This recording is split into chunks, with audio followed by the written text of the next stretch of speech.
नमस्कार विद्यार्थियों।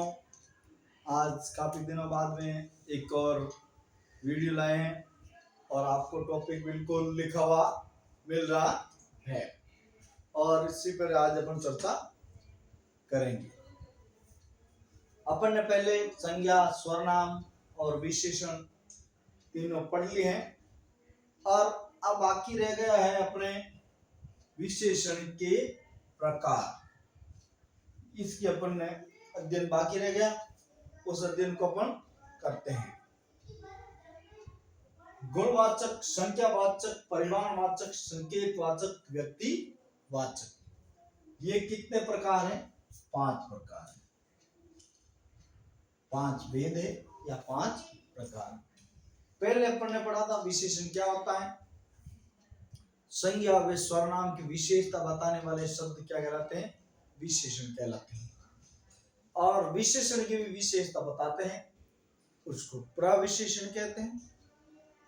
और जिसकी विशेषता बताई जाए वो विशेष्य, और जिसकी जो विशेषता है वो विशेषण कहलाता है। तो आज अपन ले रहे हैं सबसे पहले 5 विशेषण के प्रकार है। सबसे पहले यही याद रखना है, कितने हैं? 5 प्रकार है। अब इन 5 प्रकारों में नंबर 1 पे आता है गुणवाचक, नंबर 2 पे संख्यावाचक, 3 पे परिमाणवाचक, 4 पे संकेतवाचक और 5 पे व्यक्तिवाचक। प्रथम गुणवाचक, द्वितीय संख्यावाचक, तीसरे स्थान पर परिमाणवाचक, चौथे स्थान पर संकेतवाचक और 5वें पर व्यक्तिवाचक। तो सबसे पहले लेते हैं गुणवाचक, जिसमें गुणवाचक, अब शब्द को तोड़ो, वाचक यानी जिसके बारे में बताएं। गुण, इन 2 तथ्यों को आप मिलाओगे तो वापस समझ में आ जाए। 2 शब्दों को मिलाएंगे तो सबसे पहले शब्द है वो अपने लेते हैं गुणवाचक विशेषण। अब गुणवाचक विशेषण में क्या होता है कि इसमें देखो, गुण, दोष के बारे में बताया जाता है। यानी व्यक्ति या कोई भी प्राणी, उसमें क्या गुण है, क्या दोष है, वो गुणवाचक के अंतर्गत आएगा। अब इसमें रूप भी ले सकते हैं, रूप कैसा है, रंग कैसा है, आकार कैसा है, जो विशेषता बताई जाएगी वो उसमें आएगी। किसमें? गुणवाचक विशेषण। किसी के स्वभाव और दशा भी बता सकते हैं। स्वभाव और दशा यानी स्थिति। देखो, गुण, दोष, रूप, रंग, आकार, स्वभाव और दशा जिसमें हो वो गुणवाचक विशेषण कहलाएगा। कारण कि जैसे कि वैभव बहुत सज्जन है या सज्जन है, वो उसके गुण हो गए। दोष, अब दोष, क्लास में एक लड़का उदंड है तो उसमें दोष है। और रूप, जैसे कि सीता रूपवती है या राम रूपवान है। रंग, अमुक व्यक्ति का रंग कृष्ण है, अमुक व्यक्ति का रंग गौरवर्ण है। इस प्रकार आकार, जैसे हाथी आकार में बड़ा है और चूहा आकार में छोटा है, वो उसके गुण बताए जाए। स्वभाव यानी उसकी प्रकृति कैसी है। एक क्लास में लड़का है, शर्मिला है, उसका स्वभाव कैसा? शर्मिला है। एक क्लास में लड़का है, बातूनी है, जो बहुत बातें करता है, वो बातूनी है। दशा, उसकी दशा अभी ठीक नहीं है, स्थिति, कैसी है। तो इस सारे जो उसके बारे में बताया जाए, गुण, रूप, रंग, आकार, स्वभाव, दशा, गुण, दोष, ये सब गुणवाचक विशेषण में आएंगे। अब दूसरा विशेषण लेते हैं संख्यावाचक। ये दो प्रकार का होता है, समझ लो। एक होता है निश्चित, जिसमें निश्चित हो, और दूसरा होता है अनिश्चित।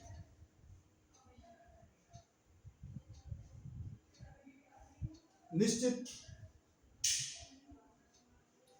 जैसे कि जिसमें संख्या निश्चित हो, बिल्कुल एकदम साफ क्लियर पता चले, वो तो संख्यावाचक।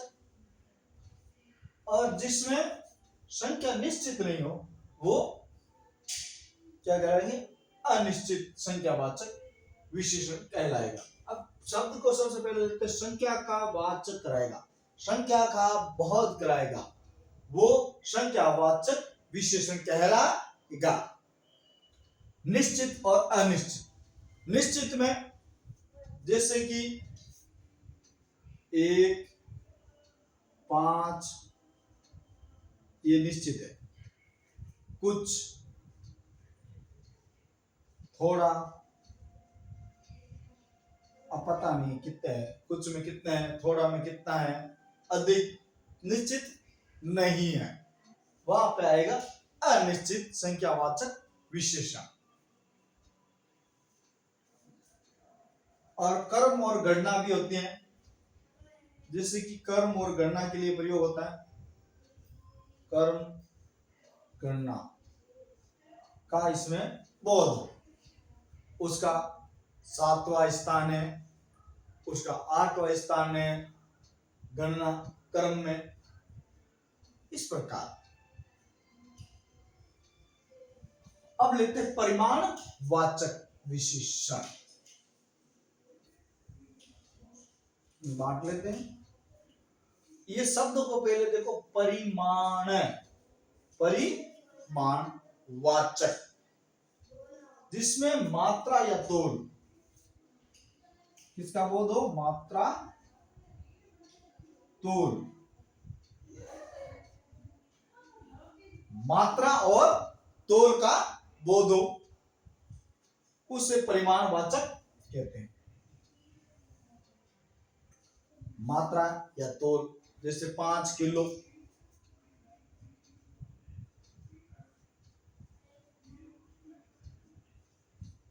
आदि, ठीक है।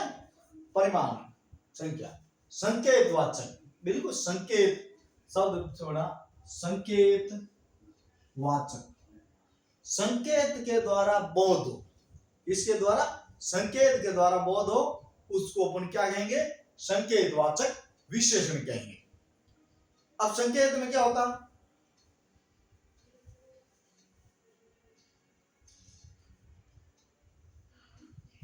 देखो बिल्कुल इसको आप समझने की कोशिश करोगे तो समझ में आ जाएगा। संकेत इशारे के द्वारा व्यक्त करना। एक बार इनको देखो आप, गुणवाचक, संख्यावाचक, परिमाणवाचक, तीनों को एक बार अपन समझ लेते हैं। गुणवाचक में गुण और दोष, रूप, रंग, आकार, स्वभाव आदि का बोध हो। संख्यावाचक में कर्म, गणना, और ये होते दो प्रकार, निश्चित, अनिश्चित। 1, 5 ये निश्चित है, कुछ, थोड़ा ये अनिश्चित है। परिमाणवाचक में मात्रा या तोल का बोध हो, वहां पर जैसे 5 किलो, 7 किलो, लीटर, इस प्रकार।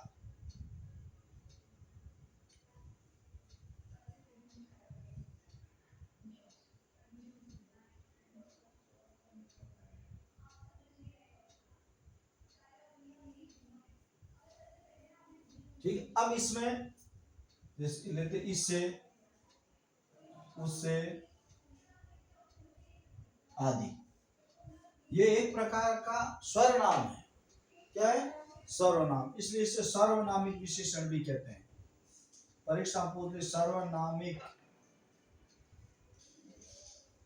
विशेषण। जैसे कि इसे जाने दो, उसे आने दो, ठीक है, इस प्रकार।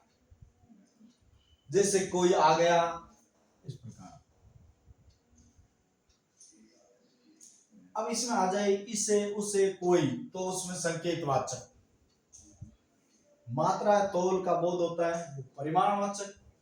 और संख्या एक, ठीक है, दो प्रकार, एक निश्चित और एक अनिश्चित। 1 किलो, 5 किलो, कुछ, थोड़ा, ठीक है। और गुणवाचक में गुण, दोष, रूप, रंग, आकार, स्वभाव आदि का बोध हो, गुणवाचक। और संकेतवाचक अपने पढ़ा ही है, इसे, उसे, कोई, ये सर्वनामिक विशेषण है, ठीक है। क्यों? सर्वनाम है ये। क्या है? सर्वनाम है, यानी संज्ञा के स्थान पर प्रयुक्त होने वाले शब्द सर्वनाम कहलाते हैं, और जो विशेषता बताते हैं फिर उनकी, इसलिए इसको संकेतवाचक विशेषण को सर्वनामिक विशेषण भी कहा जाता है। इसीलिए कहा जाता है क्योंकि ये संज्ञा और सर्वनाम की विशेषता बताते हैं, किसके शब्दों के द्वारा व्यक्त, इसे, इस, उस, से, कोई आदि।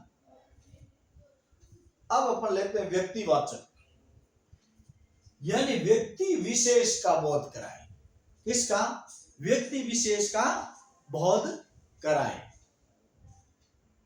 जैसे कि अपन लेते हैं बीकानेरी भुजिया। अब भुजिया खूब सारे हैं, पर बीकानेरी भुजिया। बनारसी साड़ी,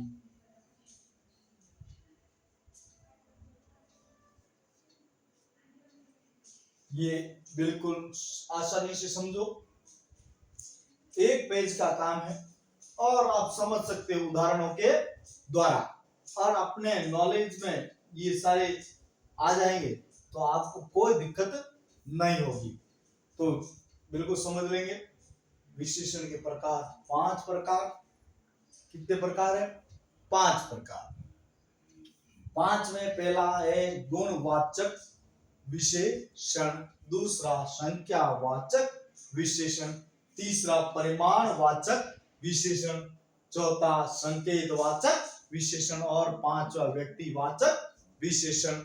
पहला गुणवाचक में स्वभाव, गुण, आकार, रूप, रंग, दोष आदि का बोध होता है, वो गुणवाचक विशेषण कहलाता है। फिर संख्यावाचक 2 प्रकार के होते हैं, एक निश्चित और एक अनिश्चित। निश्चित में संख्या निश्चित होती है, जैसे 1, 5, 7 कुछ भी, और अनिश्चित में कुछ, थोड़ा, कितने, कोई पता नहीं है। फिर तीसरा परिमाणवाचक, जिसमें मात्रा या तौल का बोध, जैसे 5 लीटर दूध, 3 किलो गेहूं, इस प्रकार, ठीक है। यानी जो तरल वस्तु होती है वो लीटर में मापी जाती है, ठीक है, और जो तरल ना होती है उसको वजन में मापते हैं। अब संकेतवाचक में क्या था कि जिस संकेत करके इसे जाने दो, उसे आने दो, कोई आया है, तो इस प्रकार ये एक प्रकार का सर्वनाम है, इसलिए इसे सर्वनामिक विशेषण भी कहा जाता है। व्यक्तिवाचक विशेषण किसी विशेष व्यक्ति के लिए या व्यक्तियों की जहां बात प्रकट होती हो, जैसे बीकानेरी भुजिया। अब भुजिया खूब सारा है, पर बीकानेर का हो गया। बनारसी साड़ी, बनारस की साड़ी प्रसिद्ध है, तो इसलिए बीकानेर की भुजिया प्रसिद्ध है, इसीलिए। और भी अपन उदाहरण देख सकते हैं, जैसे कश्मीरी सेब, या ले लेते हैं। अब सेब सब जगह होता है, सेब, कश्मीरी सेब। तो इस प्रकार उदाहरणों के द्वारा अपन ने समझने की कोशिश की। आप इसका स्क्रीनशॉट ले सकते हो और वीडियो को ज्यादा से ज्यादा शेयर करें, लाइक करें, कमेंट्स करें, शेयर जरूर करें ताकि दूसरों को भी इस नॉलेज का फायदा मिले। और परीक्षा की दृष्टि से अति उपयोगी है। ठीक है, प्रतियोगी परीक्षा की तैयारी करने वालों के लिए और जो परीक्षा दे रहे हैं, कर रहे हैं, अभी कंटिन्यू पढ़ाई कर रहे हैं, उनके लिए भी बहुत उपयोगी है। इसलिए आप इसको बिल्कुल समझने की कोशिश करें, याद कीजिए, इनके वीडियो को रोक करके देखिए, समझ में नहीं आए वापस एक दो बार देखिए और सारी बात आपकी समझ में आ जाएगी। कोई ज्यादा हार्ड वाली बात नहीं है। समझने की कोशिश, एक बार थोड़ी गंभीरता से लेंगे तो बिल्कुल समझ में आ जाएगा। आप इसका स्क्रीनशॉट ले सकते हैं। ठीक है, लीजिए, आप उतार भी सकते हैं।